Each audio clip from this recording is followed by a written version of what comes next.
Salam sejahtera kepada semua. Nama saya Tan Pei Ling. Jadi saya ingin berkongsi dengan anda semua untuk topik ungkapan algebra ini, di mana saya akan mengajar matematik untuk topik ini secara inquiry. Jadi saya bermula dengan bidang untuk ungkapan algebra ini di bawah bidang perkaitan dan algebra, dan ini untuk topik tingkatan 1. Jadi kandungan standard yang akan saya liputi termasuk 5.1 pemboleh ubah dan ungkapan algebra, 5.2 ungkapan algebra yang melibatkan operasi asas aritmetik. Jadi standard pembelajarannya termasuk 5.1.1 menggunakan huruf untuk mewakilkan kuantiti yang tidak diketahui nilai. Seterusnya menyatakan sama ada pemboleh ubah itu mempunyai nilai yang tetap atau nilai yang berubah dengan memberi justifikasi. 5.1.2 menerbitkan ungkapan algebra berdasarkan ungkapan aritmetik yang mewakili suatu situasi. Dan 5.2.1 menambah dan menolak 2 atau lebih ungkapan algebra. Okey, untuk mencapai objektif activity inquiry ini adalah murid dapat memahami konsep pemboleh ubah dan menerbitkan ungkapan algebra berdasarkan situasi yang berkaitan dengan mereka. Jadi dengan ini, murid dapat mencapai pembelajaran ungkapan algebra yang bermakna. Jadi masa yang saya cadangkan di sini adalah 60 minit dan persoalan inquiry saya adalah tanpa mengira adakah anda mengetahui bilangan pen dalam kotak pensel anda dan bagaimana kita mewakili bilangan pen dalam kotak pensel yang kita tidak tahu. Dan yang ketiga, untuk bilangan pemadam yang kita tidak tahu, bolehkah kita guna huruf yang sama dengan bilangan pen? Okay. Jadi, prosedur pelaksanaan saya, bahan atau peralatan yang diperlukan adalah lembaran kerja dan kotak pensel murid. Lepas tu, sini langkah-langkah aktiviti juga termasuk di mana murid-murid perlu mengikuti langkah-langkah yang telah tertera dalam lembaran kerja. Lepas tu, murid mengira bilangan pen yang ada dalam kotak pensel mereka. Okey, untuk tugasan pertama saya ini, pertama sekali murid menjawab soalan guru yang telah disenaraikan dalam lembaran kerja. Jadi, di sini saya akan membawa anda ke lembaran kerja saya. Okay, jadi saya cadangkan supaya kita memberi lembaran kerja. Cikgu dekat sini ada pilihan sama ada cikgu nak buat secara satu kelas.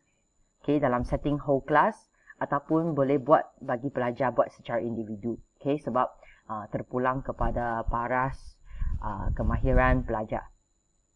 Okay, di sini lembaran murid. Untuk ungkapan algebra ni, okay, soalan pertama. Tanpa mengira, adakah anda mengetahui bilangan pen dalam kotak pensel anda? Okey, jadi sepatutnya pelajar akan jawab tidak tahu. Lepas tu, bagaimana kita mewakili bilangan pen dalam kotak pensel yang kita tidak tahu? Jadi, kita tengoklah macam mana pelajar akan bagi tahu. Sebab setahu saya, ada dalam kalangan pelajar tingkatan 1 saya ni yang sudah belajar tentang yang algebra ini, maksudnya pemboleh ubah. Jadi terpulang sebab saya cek di SKP, saya tidak nampak yang mereka ada topik ini yang di cover. Jadi mungkin saya salah, okey, tapi dekat sini pelajar mungkin boleh bagi macam-macam cadangan. So kita boleh lihatlah. Lepas tu apakah tema yang kita berikan kepada suatu kuantiti yang kita tidak tahu. Jadi dekat sini sepatutnya pemboleh ubah lah ataupun anu yang kita boleh terima. Okey, lepas tu saya minta pelajar lengkapkan jadual di bawah di mana terdapat situasi yang diberikan ini, lepas tu dengan bilangan pen yang anda ada. Okey. Jadi untuk ini 5 batang. So pelajar sepatutnya tulis 5 lah dekat sini dan bilangan pen dalam kotak pensel ini. Jadi kita tidak dapat kira kan. Jadi mungkin yang sepatutnya saya akan dapat jawapan yang mereka guna satu huruf ataupun mereka akan tulis tidak tahu. Okey. Lepas tu anda diberikan 3 pen lagi. Jadi Dekat gambar rajai ni saya cuba tunjukkan pensel, kotak pensel ni sama tambah 3 pen. Jadi sepatutnya pelajar akan tulis satu huruf, contohnya X. X campur 3. Lepas tu anda keluarkan 2 pen daripada kotak pensel ini. So ini situasi 4D. Jadi sepatutnya pelajar tulis X tolak 2 lah. Lepas tu 2 kotak pensel yang mengandungi bilangan pen yang sama. Sepatutnya pelajar akan tulis 2X dekat sini. Okey. Lepas tu ini pula 3 kotak pensel yang mengandungi bilangan pen yang sama. Jadi akan jadi 3X lah. Lepas tu sini saya bagi 3X bahagikan kepada 3 orang. Jadi saya sengaja pilih yang siapa ni?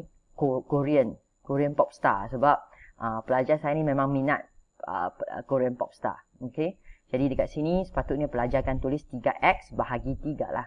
Okey. So, merujuk kepada situasi 4D. Jadi untuk soalan 5 ni saya nak pelajar merujuk kepada situasi dekat 4D sini. Okey, di mana X tolak 2 ni.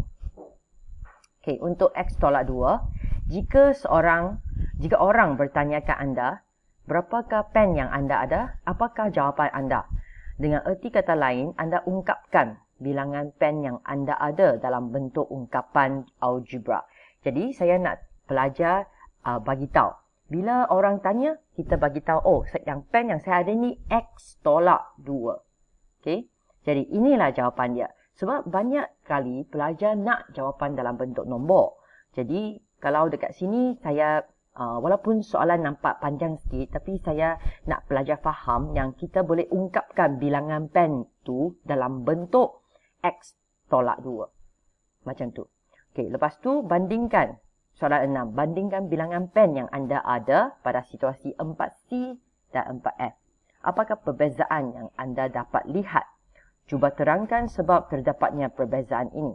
Jadi di sinilah bermulanya pemikiran yang lebih mendalam. Di mana soalan situasi 4F ini adalah 3X. Dan situasi 4C ni adalah X tambah 3. Sebab kerap kali saya perasan yang pelajar ni akan keliru tentang X tambah 3 dengan 3X. Jadi saya nak pelajar bagi tahu di mana perbezaan tu mungkin macam-macam yang mereka dapat kesan. Jadi dekat sini yang saya rasa pelajar mungkin akan cakap dekat 4C ni bilangan pennya kurang sikit. Lepas tu dekat sini bilangan pennya lebih banyak. Ini perbezaan. Jadi ataupun mungkin mereka dapat kesan perbezaan yang lain. Okay, tapi yang penting dekat sini pelajar kena tahu kalau dia 3 kali X, maksudnya pennya akan jadi 3 kali lebih banyak daripada satu kotak pensel. Macam tu. Okay.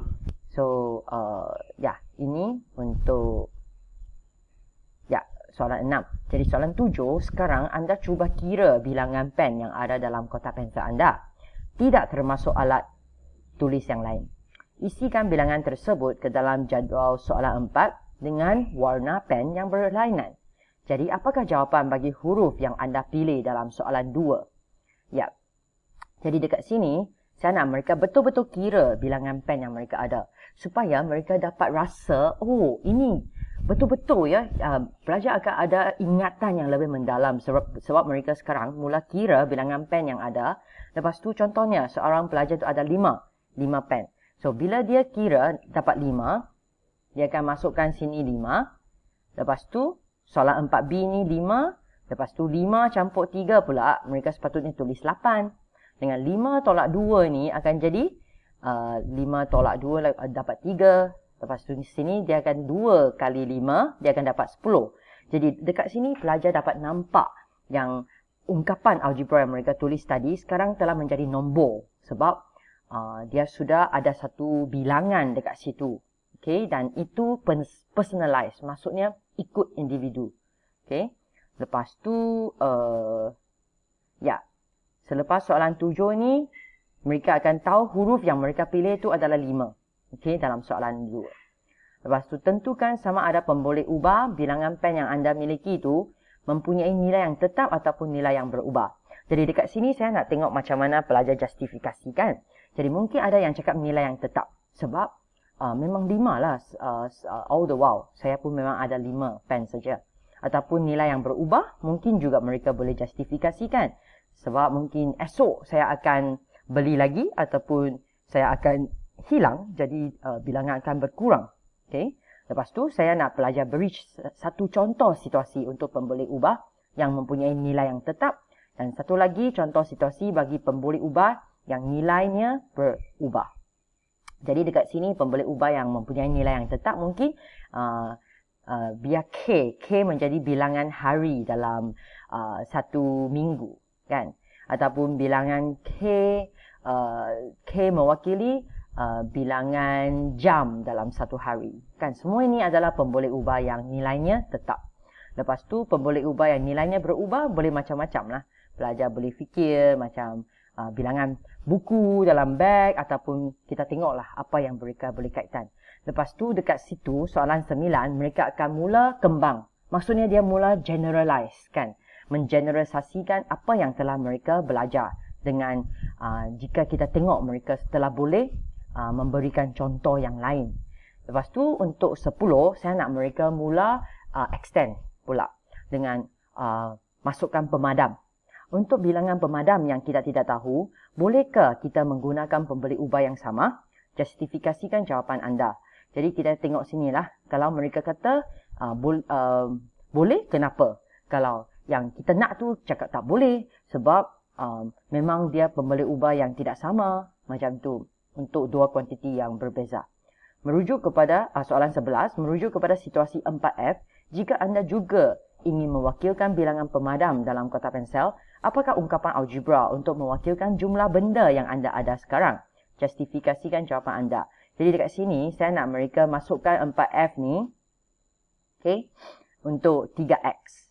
Lepas 3X tu saya nak mereka campur dengan satu lagi, mungkinnya P untuk pemadam. So jadi yang dekat sini yang saya nak tu mereka boleh tulis 3X campur P.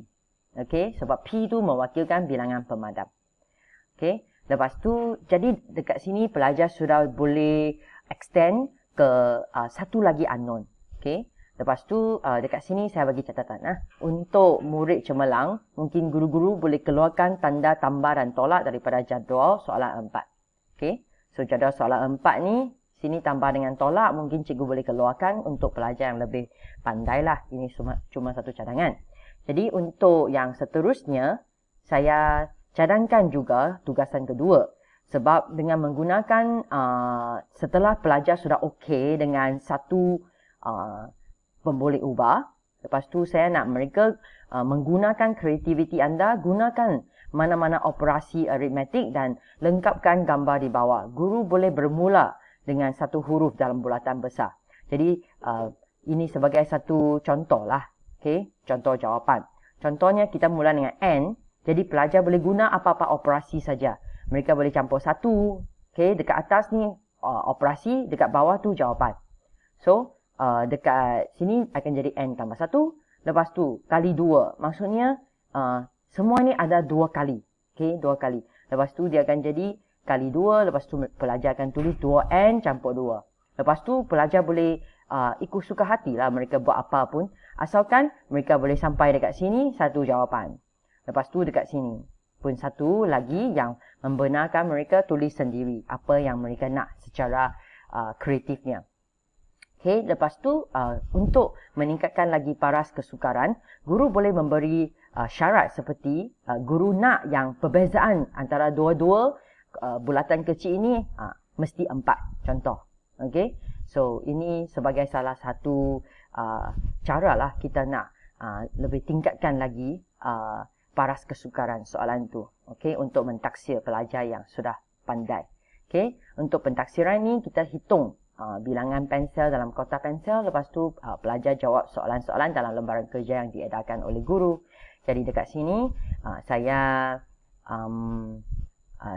katakan kita telah menggunakan 5E model, di mana engage ni saya memberikan persoalan inquiry untuk menimbulkan rasa ingin tahu. Explore, sepanjang aktiviti ini pelajar mengeksplorasikan konsep melalui aktiviti dalam lembaran kerja, dan murid dapat terangkan setiap soalan, dan juga bilangan pensel yang pelajar kira itu adalah sebagai elaborate. Okay? Dan pelajar boleh kaitkan pemboleh ubah berubah dalam situasi.